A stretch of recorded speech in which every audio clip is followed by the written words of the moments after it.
নমস্কার বন্ধুরা, শ্রাবণী রান্নাঘরে আপনাদের সবাইকে স্বাগত জানিয়ে আমি আবারও একটা রান্নার ভিডিও নিয়ে আপনাদের সামনে চলে এসেছি।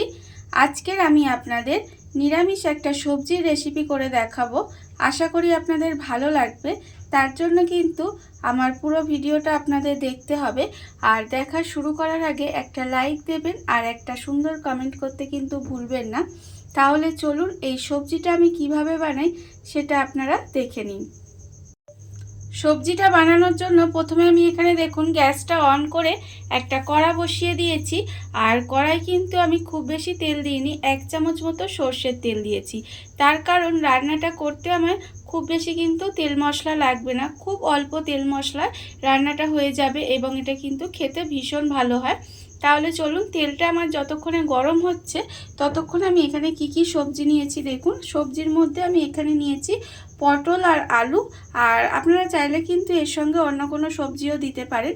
আর আমি এখানে সয়াবিন নিয়ে নিয়েছি তার সঙ্গে। এবারে তেলটা আমার প্রথমে গরম হয়ে গেছে। এবার আমি তেলের মধ্যে দিয়ে দেব প্রথমে অল্প একটু জিরে, অল্প একটু গোটা জিরে ফোড়নে দেব। এবারে গোটা জিরে ফোড়নে দিয়ে জিরেটা যখন আমার একটু ভাজা ভাজা হয়ে যাবে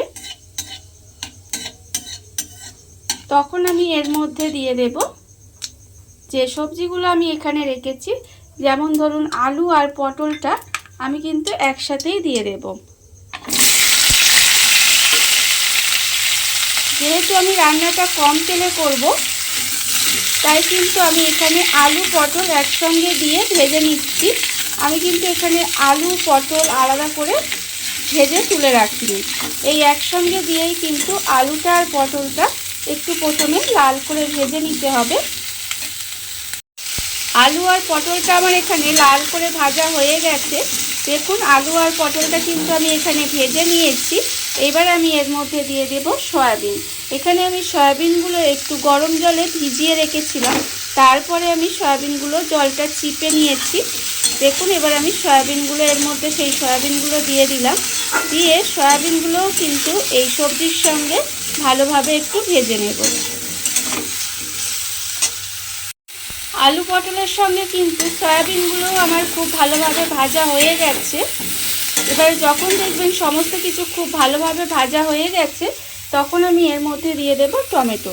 এখানে আমি একটা মাঝারি সাইজের টমেটোর আধখানা টমেটো কিন্তু আমি এর মধ্যে দিয়ে দিলাম। দিয়ে টমেটোটা দিয়েও কিন্তু আমাকে একটু নেড়ে চেড়ে একটু ভেজে ভেজে নেব। টমেটোটা দিয়ে কিন্তু আমি আবারও একটু নেড়ে চেড়ে ভেজে ভেজে নিয়েছি। এইবার আমি এর মধ্যে দিয়ে দেব, দেখুন এখানে আমি 1 চামচের মতো আদা আর কাঁচা লঙ্কা একটু গ্রেট করে রেখেছিলাম, সেই আদা কাঁচা লঙ্কাটা কিন্তু আমি এর মধ্যে দিয়ে দিলাম। এবার আদা কাঁচা লঙ্কাটা দিয়েও কিন্তু আমাকে খুব ভালোভাবে একটু মিশিয়ে নিতে হবে। আর এই সময় আমি এর মধ্যে দিয়ে দেব গুঁড়ো মশলাগুলো। এখানে আমি দেখুন নিয়েছি আন্দাজ মতো নুন, 1/2 চামচ হলুদের গুঁড়ো, আর 1/4 চামচ লঙ্কার গুঁড়ো, 1/2 চামচ জিরের গুঁড়ো, আর খুব অল্প সামান্য একটু চিনি।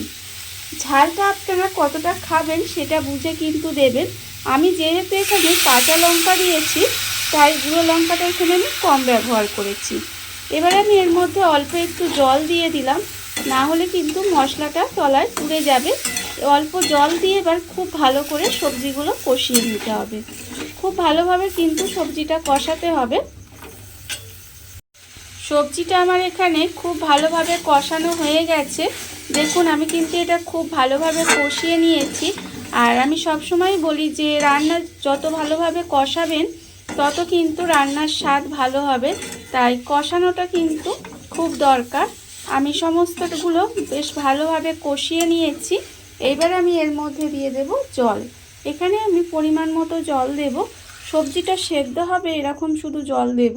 এখানে আমি 1 বাটি জল দিলাম, আর আমি অল্প সামান্য একটু জল দেব। দিয়ে গ্যাসটা লোতে দিয়ে এইভাবে ঢাকা দিয়ে কিছুক্ষণ রান্না হতে দেব, যতক্ষণ না পর্যন্ত সবজিগুলো খুব ভালোভাবে সেদ্ধ হয়ে যায়। গ্যাসটা লোতে দিয়ে ঢাকা দিয়ে কিন্তু আমি কিছুক্ষণ এইভাবে রান্না হতে দিয়েছিলাম। দেখুন রান্নাটা কিন্তু আমার প্রায় হয়েই এসেছে। সমস্ত সবজিগুলো আমার খুব ভালোভাবে সেদ্ধ হয়ে গেছে। আর এটা কিন্তু খুব ঝোল ঝোল থাকে না, এরকম একটু মাখা মাখা গ্রেভি গ্রেভি মতোই থাকে। দেখুন এটা কিন্তু খেতে ভীষণ ভালো হয়। রুটি, লুচি, পরোটা আপনারা যে কোনো কিছুর সাথেই কিন্তু এটা খেতে পারেন, খেতে ভালো লাগবে।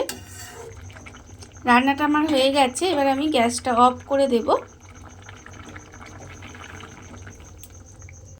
দেখুন বন্ধুরা, বাড়িতে থাকা কত অল্প উপকরণে কত অল্প সময় কত সুন্দর একটা সবজি রেসিপি তৈরি হয়ে গেছে, আপনারা দেখতেই পেলেন।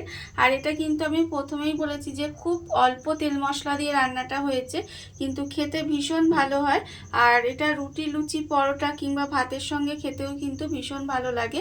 আপনারা একবার হলেও বাড়িতে এইভাবে বানিয়ে দেখতে পারেন। আর এই ভিডিওটা যদি আপনাদের ভালো লেগে থাকে, আপনারা যদি ফেসবুক থেকে দেখে থাকেন পেজটি ফলো করে দেওয়ার অনুরোধ রইল।